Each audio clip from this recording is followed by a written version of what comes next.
Hello, this is Dan Curry from the Deeds of God website. We've been going through the 6-day series which discusses various points of the human anatomy which can be conceived to bear resemblance to holy things. It's subjective. The Bible scriptures seem to allow for it, but they don't specify it. It could be right, it could be wrong. Nonetheless, some of the resemblances are uncanny, and many of them are scripturally very interesting. Are we made in the image of God? Is our body like a temple? Are we fearfully and wonderfully made? And in which ways was that meant? Well, some of these may be the ways, but it is subjective. Today the discussion is 206 bones. Well, in our body, not many things are more important than our bones. Of course, it's one of the great important systems. And bones have many functions. You know, we actually have part of our immune system cells developed inside of our ribs, for instance, and in our marrow. And so they're more than just structural components, but to speak of them as structural components, some of the bones actually are inner strength, like a support structure, an infrastructure, as in our arms and our legs that give us sturdiness, strength, resistance to bendage. But other bones, such as our ribs and our skull, are encasements. They're outer protections. They fortify us against the dangers of the outside environment, prevent us from sustaining damage by taking the blows and absorbing them without passing them on to systems beneath, like our brain or our internal organs. Bones, pretty important. 206 bones in the adult human body. Babies have more, but some of them form together, mold together. So when we're an adult, we end up with 206 bones. I looked for a long time to see if there was anything scriptural that seemed to pertain to the number 206. And you know, I did notice that a great number of scriptures that were 20, like chapter 20, verse 6, a great number of them spoke of something that seemed to foretell Jesus or prefigure Jesus or even be of Jesus directly. So throughout the whole Bible, whenever there's books long enough to have 20 chapters, quite often, and I think exceptionally often, they're speaking of Jesus. So I thought that the 206 might speak of Jesus in some way. But I did finally find something very interesting. Noah's Ark ended up at a time of God's wrath being protection for the last people on the earth, you know, that God intended to save.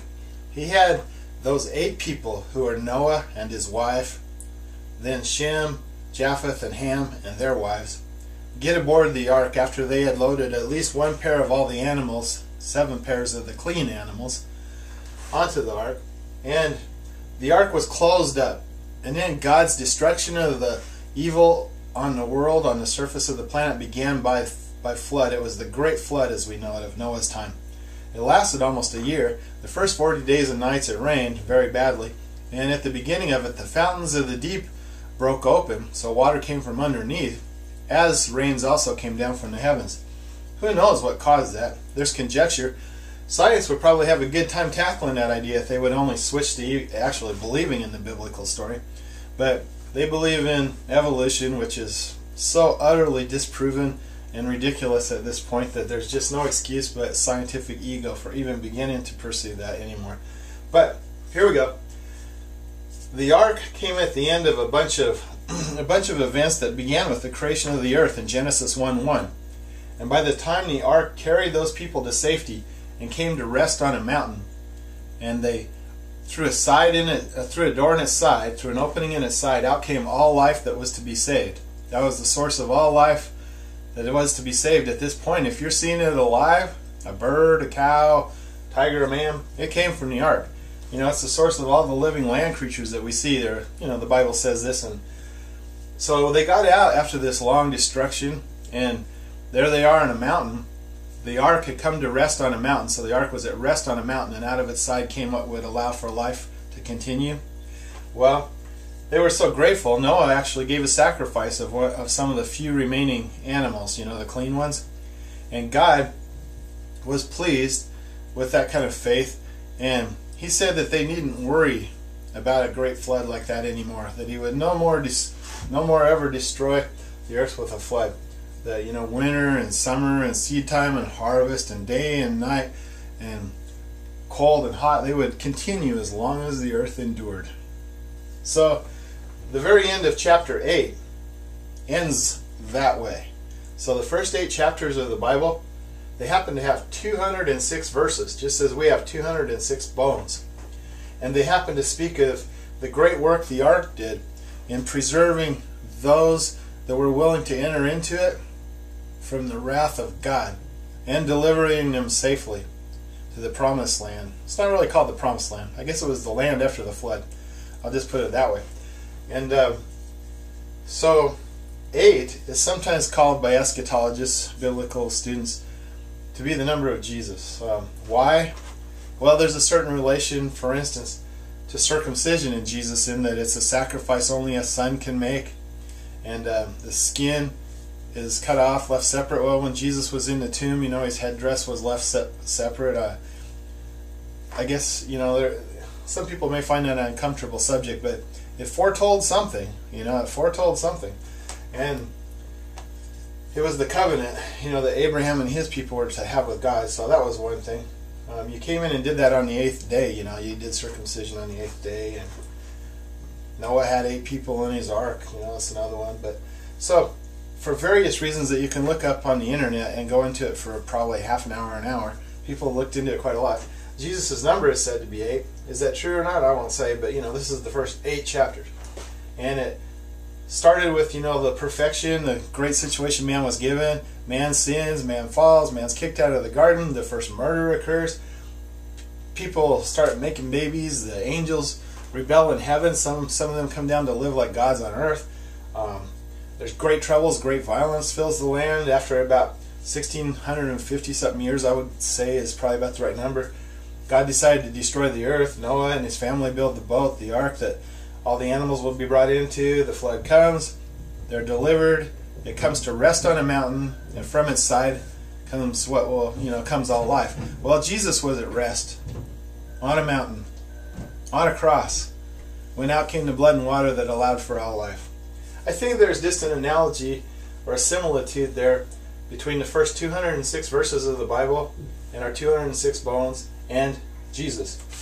And just to give you a couple of samples of the 20.6s, Proverbs 26, many a man proclaims his own loyalty, but who can find a trustworthy man? It's said that only Jesus was a trustworthy and sinless man. Psalm 26, now I know that the Lord gives victory to his anointed. He will answer him from his holy heaven with mighty victories from his right hand. Well, I didn't put the Y, did I? So anyway, Psalm 20.6 was written long before Jesus, but it talked about his anointed. Revelation 20.6, blessed and holy is the one who shares in the first resurrection. Well, Jesus resurrects us. The second death has no power over these, but they will be priests of God and the Messiah, and they will reign with him for 1,000 years. So speaking of the people of Jesus, people saved by Jesus. You go through these 20.6s, you'll just find thing after thing. Then out he went and found others standing around, and he said to them, why have you been standing here all day doing nothing? Well, because no one has hired us, they said to him. Bad spelling again. Out he went. But, listen, I'm just going to say that I've miswritten that, so maybe you can look up Matthew 26. But the point of this is it's a vineyard owner.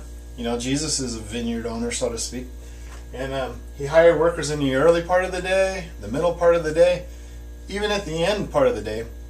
And if you were to read this, it goes on to say that he paid him, and when he paid him, the ones that had worked all day got the same amount of pay as the ones at the end of the day that had only worked a little bit. And the first ones complained, but the vineyard owner says, well, it's my money. If I choose to be generous with it, how does that harm you? It's like salvation. There's people who worked hard for it all during their life, and some people only come to the knowledge of salvation through Christ at the end of their life. But in both cases, salvation, a full salvation, is their reward. It's like Jesus again. Anyway, to make a long story short, Ezekiel 26, 2 Chronicles 26, and many more. When you look at the 26s, there's a lot to be found about Jesus. 206, I don't know why that number was chosen, but human bones, the number of verses in the first 8 chapters of Genesis, and all these scriptures that seem to speak of Jesus. All of it kind of refers to Jesus in a way. Even our bones. Support from inside, protection from outside. That's Christ. I'm Dan Curry. This is the Deeds of God website 6th Day series. Hope you've enjoyed it.